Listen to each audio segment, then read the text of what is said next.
నిర్మల మనసుతో నిశ్చయ బుద్ధితో శివ పరమాత్మని కలవాలి.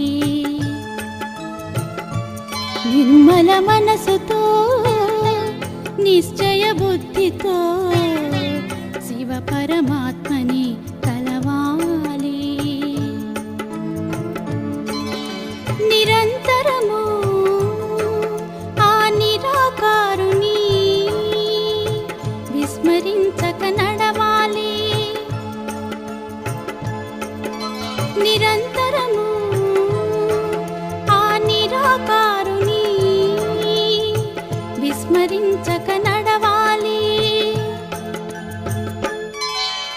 అనంతమగు ఈ అఖండ సృష్టిలో జగన్నాటకము చూడాలి.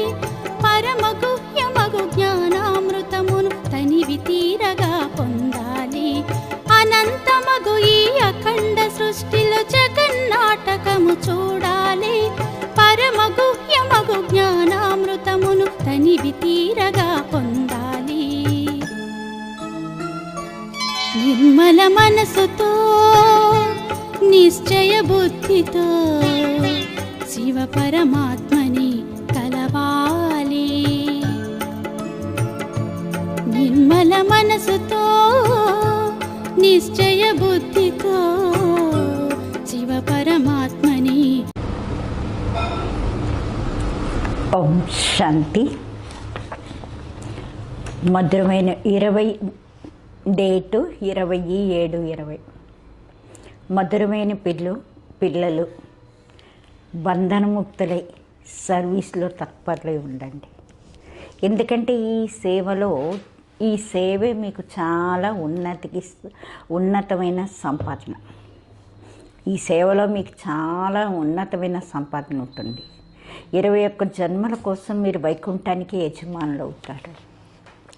ప్రశ్న, ప్రతి ఒక్క పిల్లలు ఎలాంటి అలవాటు చేసుకోవాలి? జవాబు, మురళీ పాయింట్ని అర్థం చేయించేది. మురళీ పాయింట్ చెప్పే అలవాటు కూడా ఉండాలి, అర్థం చేయించేది. ఒకవేళ టీచర్ ఎక్కడికైనా వెళ్ళిపోయారు అనుకోండి, బ్రాహ్మణి అక్కయ్య ఎక్కడికైనా వెళ్ళిపోయారు అనుకోండి, మీలో మీరే పరస్పరం కలిసి క్లాస్ చేసేసుకోవాలి. ఒకవేళ మురళిని చెప్పడం నేర్చుకోకపోతే మీ సమానంగా ఎప్పుడు తయారు చేస్తారు? ఎలా తయారు చేస్తారు? బ్రాహ్మణి లేకుండా ఊరికే ఏదో కన్ఫ్యూజ్ అయిపోవడం, సంశయం పడిపోవడం, అమ్మో అక్కయ్య లేకపోతే ఎలాగా? ఎవరు చదివినా ఎవరు మురళి? అక్కయ్య చదివినా బాబా మురళియే, ఎవరు చదివినా బాబా మురళి. మనకెప్పుడు అటెన్షన్ దేని మీద ఉండాలి అంటే, మురళిలో ఏం పాయింట్లు వస్తున్నాయి, నా కోసం బాబా ఏం చెప్తున్నారు, ఆ మురళి పాయింట్స్, మురళి మీదే మన అటెన్షన్ వెళ్ళాలి. కానీ చెప్తున్న వాళ్ళ మీద మనకి అటెన్షన్ వెళ్ళకూడదు. ఎందుకంటే చెప్పేవాళ్ళు ఎవరైతేనేంటి, మురళి బాబాది. బాబా ఏమైనా అందులో సంగీతాల్లో ఏమైనా చెవులు మార్చి చెప్తున్నాడా? ఏమైనా విషయం అయితే అదే చెప్తారు. ఆ విషయాన్ని మనం అర్థం చేసుకుని మన నడవడికలోకి పెట్టాలి. దానికోసం అక్కయ్యే ఉండాలన్న ఆలోచన రాకూడదు. ఒకవేళ పొరపాటున అక్కయ్య లేరు, భలే ఎవరో ఒకరు కూర్చుని మురళీలు చదువుకోవాలి. చదువు చాలా సింపుల్. పోనీ ఈ చదువు ఏమైనా కష్టమా అంటే చాలా ఈజీగా, సింపుల్గా, సులువుగా చదువుకోవచ్చు. బాబా అంటారు, క్లాస్ చేసేస్తూ ఉండండి. మురళి కూర్చుని ఎవరికైనా ఉన్నారు అంటే నలుగురు కూర్చోబెట్టి మురళి కోర్సు చెప్పకుండా కదా, కోర్సు చెప్పిన వాళ్ళు. అంతేగాని బాబా మురళి చెప్పిమన్నారు కదా అని అందరిని కూర్చోబెట్టి చెప్పడం కాదు. కోర్సు తీసుకున్న వాళ్ళకి మురళి లేదు, ఆ టైంలో నలుగురు ఉన్నాము, అయ్యో అక్క ఇంకా రాలేదు, మనమైనా మురళి చదివించుకుంటాం. కాబట్టి బాబా అంటే క్లాస్ చేసేసుకోండి. ఇది కూడా ప్రాక్టీస్ చేయాలి. ఎందుకంటే ఇప్పుడు చూస్తున్నారు కదా, ఎవరు కూర్చొని క్లాస్ చేయడానికి అవుతున్నది? అవదు కదా. మనంతట మనమే పురుషార్థం చేసుకోవాలి. మనని కూర్చోబెట్టి ఎవ్వరూ యోగం చేయించరు. పరిస్థితులను చూడాలి, వాతావరణాన్ని చూడాలి. మనం పావనం అవ్వడానికి మన పురుషార్థం, మన యోగం మనమే చేసుకుంటూ వెళ్ళిపోవాలి. యోగం తప్ప మన ఇంకేది రక్షించలేదు. ఒకటి పాట ముఖడా దేఖలే ప్రాణి. ఓ ప్రాణి, నీ ముఖాన్ని ఒకసారి అద్దంలో చూసుకో. ఎంత పాపం ఉందో, ఎంత పుణ్యం చేసింది. ఓం శాంతి. పిల్లలు ఎప్పుడైతే వింటారో, కాబట్టి మిమ్మల్ని మీరు ఆత్మ నిశ్చయం చేసుకుని కూర్చున్నారు. ఇంకా ఇది కూడా నిశ్చయం చేసుకోవాలి. బాబా పరమాత్మ మాకు చెప్తున్నారు. ఈ డైరెక్షను లేక ఆయన ఇచ్చే సలహా లేక మతం, అది ఎవరు అంటే ఒక బాబా ఇస్తున్నారు. ఆయన దానిని శ్రీమతము అని అంటారు. శ్రీ అంటే శ్రేష్టాతి శ్రేష్టమైనది. అది ఆయన బేహద్దు తండ్రి. ఆయన్నే ఉన్నతోన్నతుడు, భగవంతుడని కూడా అంటారు. చాలామంది మనుషులు ఉంటారు, బాబా అంటారు, ఆ ప్రేమతో పరమాత్ముడిని అర్థమే చేసుకోరు. భలే శివుడు యొక్క భక్తి చేస్తారు, చాలా ప్రేమతో స్మృతి చేస్తారు. కానీ మనుషులు ఏమన్నారు? అందరూ పరమాత్ములే అనేసారు అక్కడికి మనుషులందరూ. కాబట్టి ఆ ప్రేమ ఎవరితో పెట్టుకోవాలి? అందుకే బాబా మీద వాళ్ళ బుద్ధి విపరీతంగా మారింది, విపరీత బుద్ధి అయిపోయింది. భక్తిలో ఎప్పుడే ఎవరికైనా దుఃఖం కానీ రోగం కానీ ఏదైనా ఉందనుకోండి, ఏం చేస్తారు? అప్పుడు భగవంతుడి మీద ఎక్కడ లేని ప్రేమ వచ్చేస్తుంది. అప్పుడు ప్రేమ చూపిస్తారు. అంటారు, భగవంతుడా రక్షించవా, భగవంతుడా రక్షించవా అని. పిల్లలకి తెలుసు గీత, శ్రీమత్ భగవంతుడు, గీత యొక్క శ్రీమతం భగవంతుడి నోటి నుండి చెప్పబడింది. ఇంకా ఇలాంటి శాస్త్రాలు ఏ శాస్త్రం లేదు. భగవంతుడు రాజయోగాన్ని నేర్పించారు, శ్రీమతాన్ని ఇచ్చారు అని. ఒక్క భారతదేశం యొక్క గీత ఒక్కటే. దాని ప్రభావం చాలా ఉంటుంది. ఒక్క గీతే భగవంతుడు చెప్పింది. ఆయన చెప్పింది ఒక గీతే. భగవంతుడా అనగానే ఒకే నిరాకారుడి వైపే మన దృష్టి వెళ్తుంది. వేలుతో చూపిస్తాం. కృష్ణుడు గురించి ఎప్పుడు ఇలాగనం. ఎందుకు? ఆయన దేహదారి. మీరిప్పుడు ఆయనతో సంబంధం ఏమిటో మీకు తెలిసింది.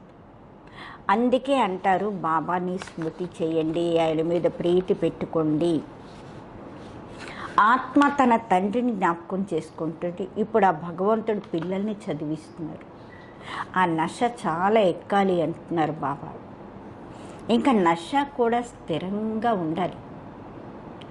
ఇలా కాదు, అక్కయ్య ఎదురుగుండా ఉంది, బ్రాహ్మణి ఎదురుగుండా ఉంది, ఓ నశ ఎక్కిపోయింది. మరి అక్కయ్య లేరు, బ్రాహ్మణి లేరు, బస్ నశ కాస్త ఎగిరిపోతుంది. బస్ ఆ బ్రాహ్మణి లేకపోతే ఇంకా మేము క్లాసేజ్కే చేసుకోం, క్లాసే రాం. అక్కయ్య లేరా, అక్కయ్య రారా, అయితే ఇవాళ క్లాస్ వద్దులేండి. బాబా అంటారు, కొన్ని సెంటర్ల కోసం బాబా చెప్తూ ఉంటారు, ఎక్కడి నుండైనా 5-6 నెలలు బ్రాహ్మణి అక్కడి నుంచి తీసేస్తే, ఎక్కడికైనా వెళ్తే పరస్పరం సెంటర్ సంభాళించుకోవాలి. ఎందుకు? చదువు చాలా సింపుల్. కొంతమంది బ్రాహ్మణ్ లేకుండా ఎలాగంటే అక్కే లేకపోతే కుంటోళ్ళు గుడ్డోళ్ళు అయిపోయినట్టే. బాబా అంటున్నారు, బ్రాహ్మణి లేరు, అక్కయ్య లేరు, ఆమె ఎక్కడికో వేరే చోటుకి వెళ్ళారు, బస్ సెంటర్కి రావడం మానేస్తారు. అంటే ఆ అక్కయ్య లేకపోతే మేము ఇంకా సెంటర్కి వెళ్ళాం. ఆ అక్కయ్య ఉంటేనే సెంటరు. బాబా సెంటరు, బాబా మురళి కాదు, ఆ అక్కయ్య సెంటరు, అక్కయ్య మురళి. కాబట్టి అక్కయ్య సెంటర్లోనే రావాలి, అక్కయ్య మురళియే వినాలి, బాబా మురళి అక్కర్లేదు. కాబట్టి బాబా అంటారు అలాంటి ఆలోచనే రాకూడదు కదా. అరే చాలామంది కూర్చున్నారు, క్లాస్ చేసుకోలేరా కూర్చుని? గురువు బయటికి వెళ్ళిపోతే శిష్యులు వెనకాతలు సంభాళిస్తారు కదా.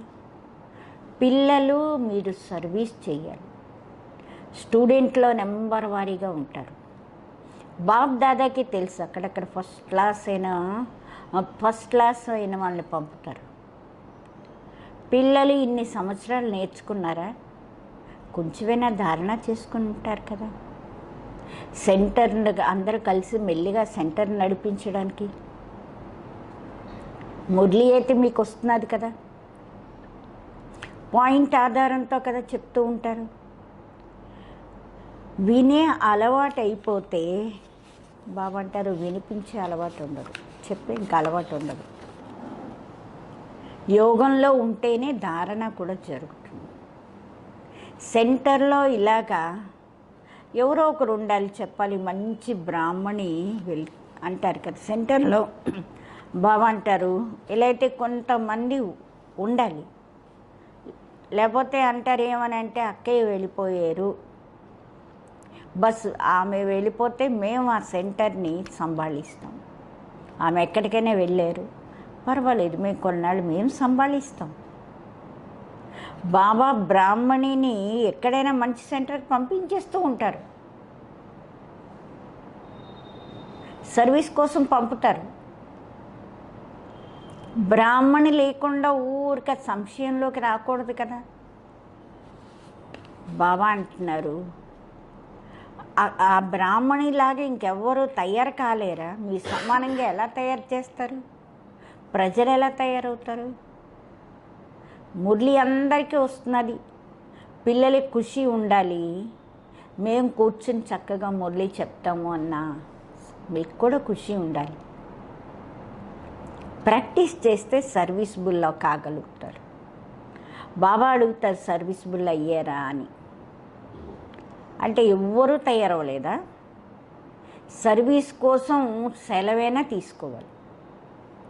ఎక్కడైనా సర్వీస్ కోసం పిలిచారు అంటే అక్కడ సెలవు తీసుకుని వెళ్ళిపోవాలి. ఎవరైతే బంధనముక్త పిల్లలు ఉంటారో వాళ్ళు ఇలాంటి సర్వీస్ చేయగలుగుతారు. ఆ గవర్నమెంట్ నుండి ఆ గవర్నమెంట్ కన్నా ఈ గవర్నమెంట్ యొక్క సంపాదన ఎక్కువ కదా, చాలా ఉన్నతమైన సంపాదన ఇది. ఇక్కడ ఎవరు చదివిస్తున్నారు? భగవంతుడు చదివిస్తున్నాడు. దీంతో మీరు 21 జన్మలకి వైకుంఠానికే యజమానులు అవుతారు.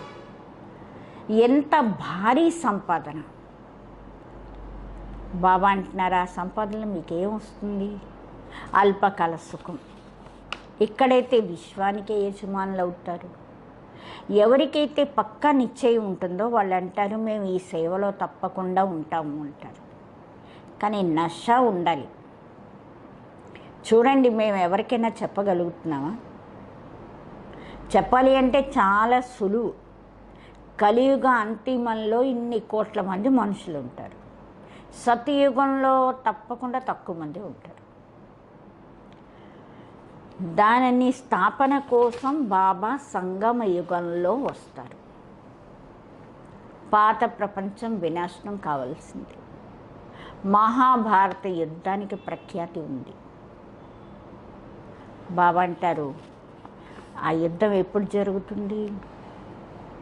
ఎప్పుడైతే భగవంతుడు వచ్చి సతీయుగం కోసం రాజయోగం నేర్పించి రాజులకే రాజాగా మారుస్తారు. కర్మాతీత అవస్థని ప్రాప్తి చేయిస్తారు. అంటారు కదా దేహ సహితంగా దేహం యొక్క అన్ని సంబంధాలని వదిలి నిరంతరం స్మృతి చెయ్యండి, మీ పాపాలన్నీ కూడా తొలగిపోతాయి. మిమ్మల్ని మీరు ఆత్మ నిశ్చయం చేసుకుని బాబాని స్మృతి చేయండి.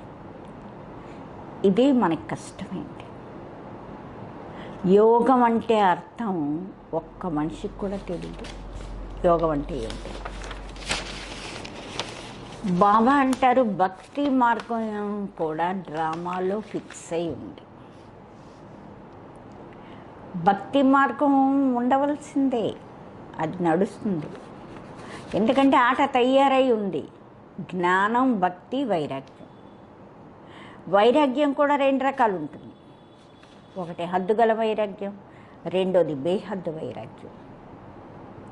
ఇప్పుడు పిల్లలు మీరు మొత్తం పాత ప్రపంచాన్ని మర్చిపోయే పురుషార్థం చెయ్యాలి. ఎందుకు మీకు తెలుసు. మేము ఇప్పుడు శివాలయం పావన ప్రపంచంలోకి వెళ్తున్నాం.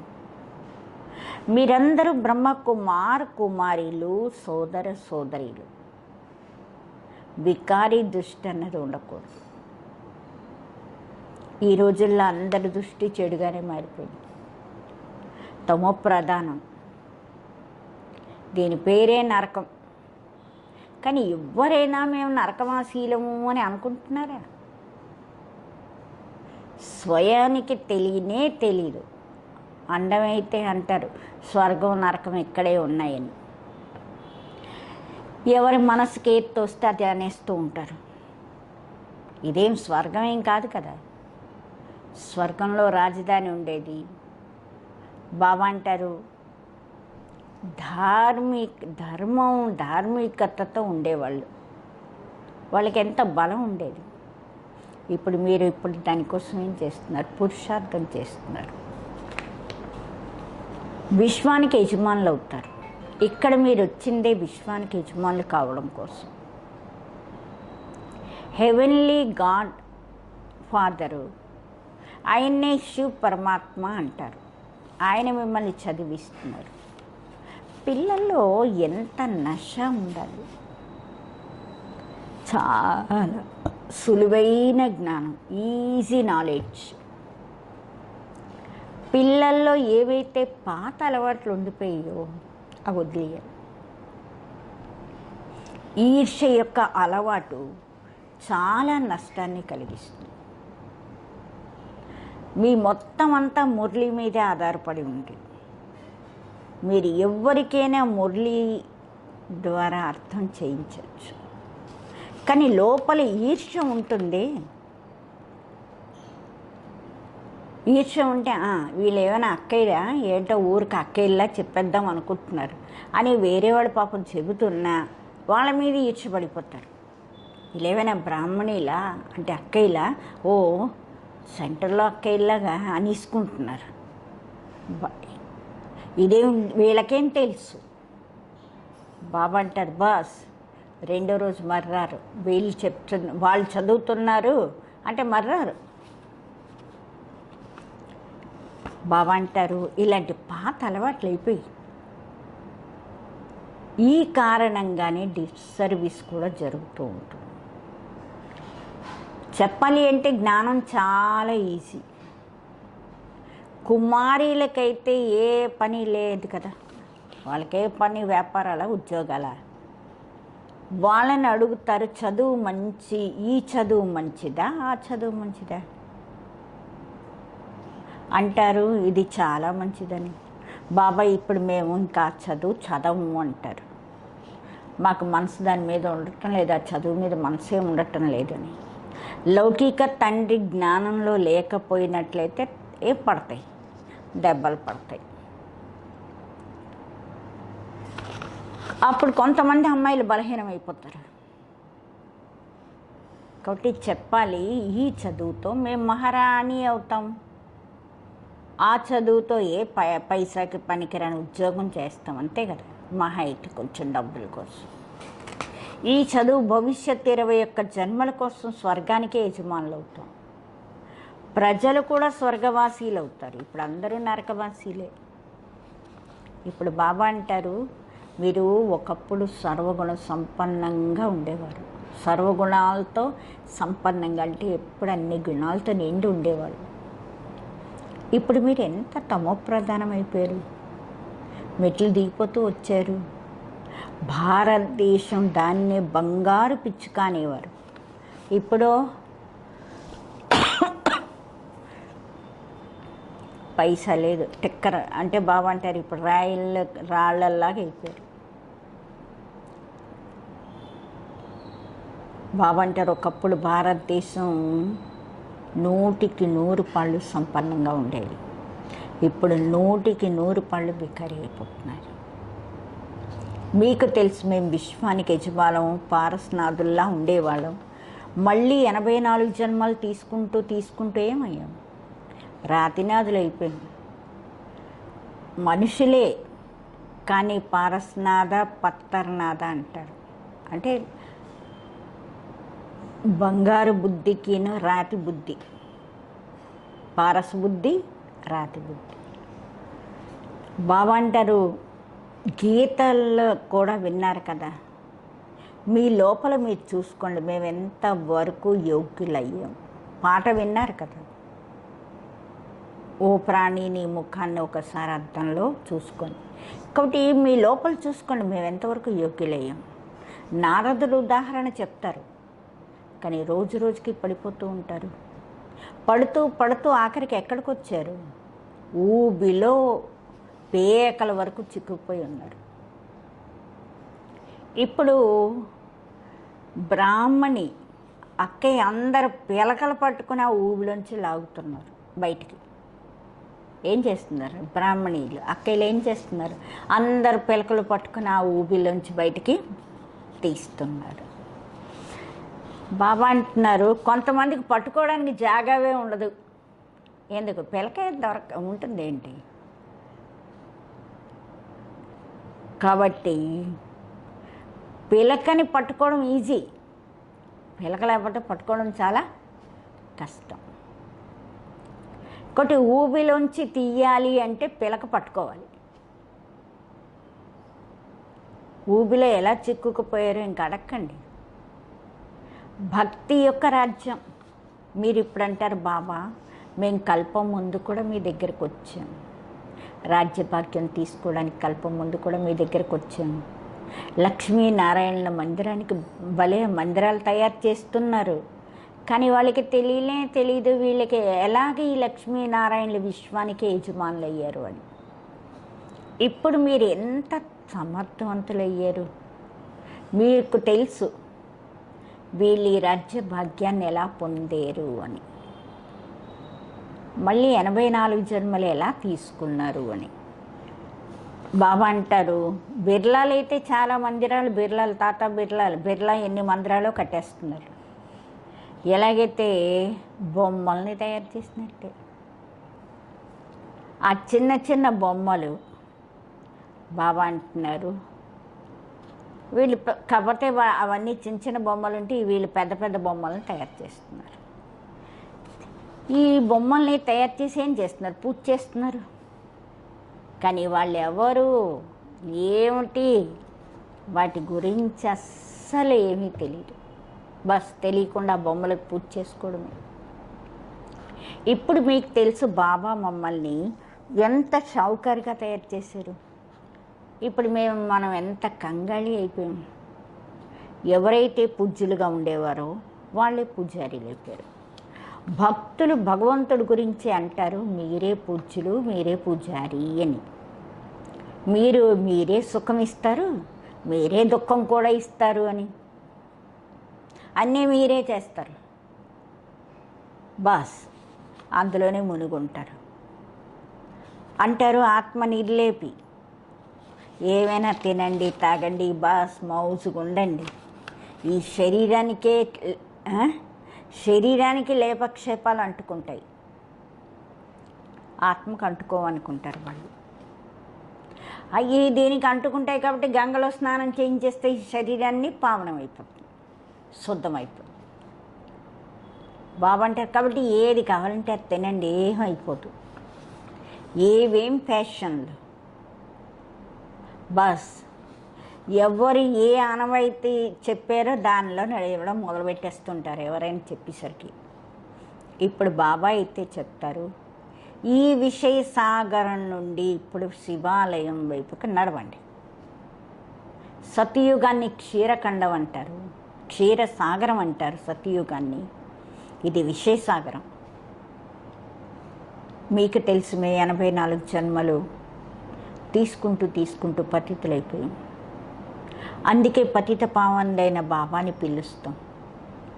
చిత్రాల ద్వారా చెప్పడం జరుగుతుంది. ఎందుకంటే మనుషులకి చాలా సులువుగా అర్థమవుతుంది. మెట్ల వరుసలో పూర్తిగా 84 జన్మల యొక్క మొత్తం వృత్తాంతం అంతా 84 జన్మలది మెట్ల వరుసలో ఉంటుంది. ఇంత సులువైన విషయం కూడా ఎవరికి చెప్పలేరు. అందుకే బాబా చెప్తూ ఉంటారు, పూర్తిగా చదువుకోవటం లేదు, ఉన్నతి చేసుకోలేకపోతున్నారు. మీరు మీ బ్రాహ్మణుల యొక్క కర్తవ్యం ఏమిటంటే భ్రమరంలాగా పురుగుల్ని ఏరి తెచ్చి ఊది మీ సమానంగా తయారు చేయాలి.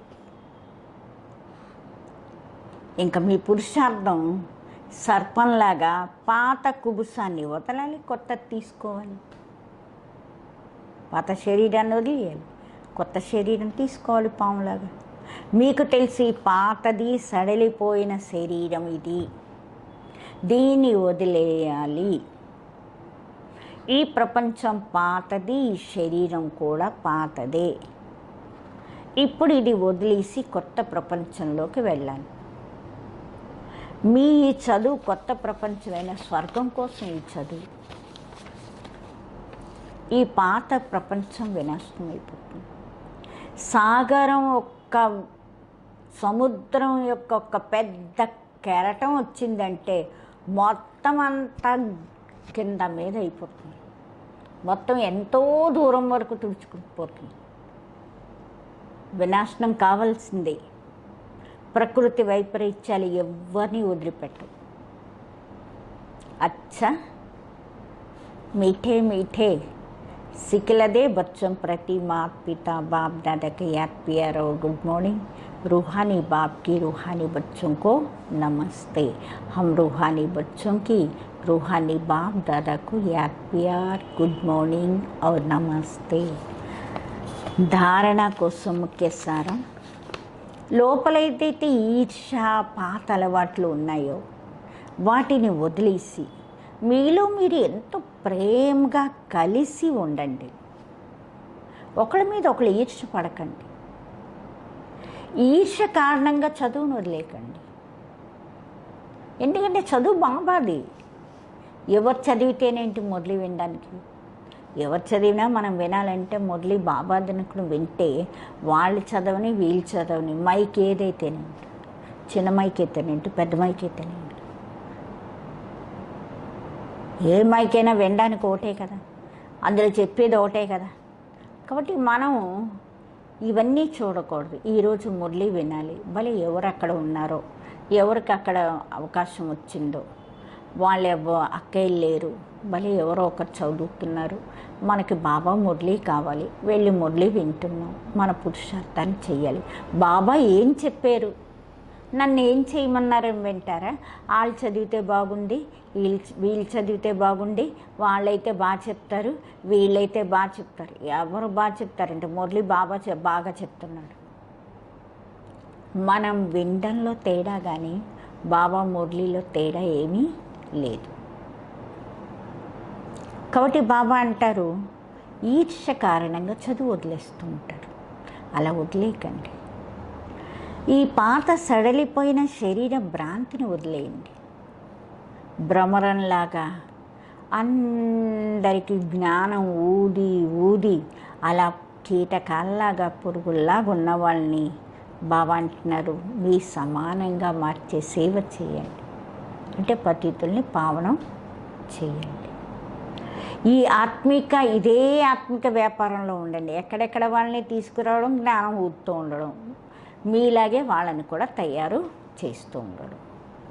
వరదానం ఆల్మైటీ సత్తా ఆధారంతో, అంటే సర్వశక్తివంతమైన సత్తా ఆధారంతో ఆత్మల్ని సంపన్నంగా చేసేవాళ్ళు పుణ్యాత్ములు కండి.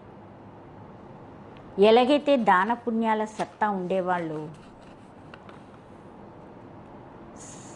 మంచివాళ్ళు, రాజుల్లో కూడా రాజుల కన్నా బాబా అంటారు